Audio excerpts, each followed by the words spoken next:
महाराणी हेमांगीचा शतशः प्रणाम. भगवन, तुझ्या कृपा आशीर्वादामुळे माहेरचा उंबरठा सोडला. सासरच्या उंबरठ्याने महापुलाने मी ज्यांच्या अंतर्गत प्रवेश केला ती माझी सौभाग्याची देवता, या कापिल्य नगरीचे राजकर्ते जयध्वज यांची भार्याहून नटण्यासाठी मी सिद्ध झाले. खरोखरच आनंद वाटतोय मला महाराणी म्हणून वावरताना. खरोखरच राजाचं जीवन म्हणजे मरुभूमी, त्याला बर आणण्यासाठी पत्नीलाही रक्ताचं पाणी करावं लागतं. प्रेमानं सुखस्वप्नांची मंदिरं घडवली जातात, चिरंतर राखलीही जातात. प्रेम जेवढं द्यावं तेवढं ते उज्ज्वल बनत जातं. खरं प्रेम आम्ही स्त्रिया देऊ शकतो. माता, भगिनी, कन्या आणि पत्नी अशा 4 रूपांनी पुरुषाच्या अवघड जीवनछताला पेलण्याचं कर्तव्य आम्ही करतोय. एवढंच नाही तर प्रत्येक कार्यात त्यांना सहभाग करण्याचंही आम्ही कर्तव्य करतोय. हे विश्व म्हणजे एक कोंदण आहे आणि त्यात अद्वितीय रत्न म्हणजे आम्ही स्त्रिया आहोत.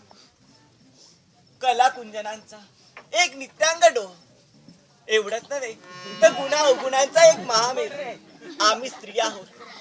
खरोखर धन्यता वाटते ज्यांच्या मी जीवनी प्रवेश केला. ती माझी सौभाग्याची देवता अद्याप माझ्या सदनी आली म्हणून मी एकसारखी मार्ग प्रतीक्षा करते. याच्याही मुळाची कारण आहे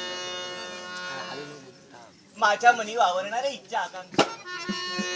कुणी बरं पूर्ण कराव्या तर माझे सौभाग्य देवते.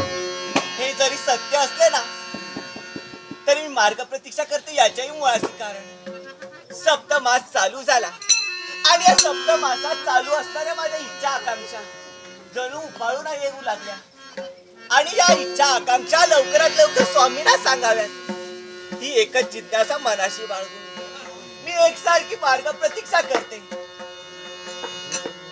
या गर्भधारणे नेत्रासमोर अनेक इच्छा आकांक्षा आहेत.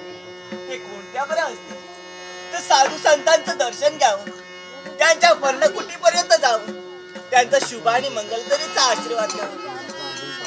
हे जरी सत्य असलं ना तरी एकसारखी माझ्या उदराची चाहूल लागली ती माझ्या बाळाची.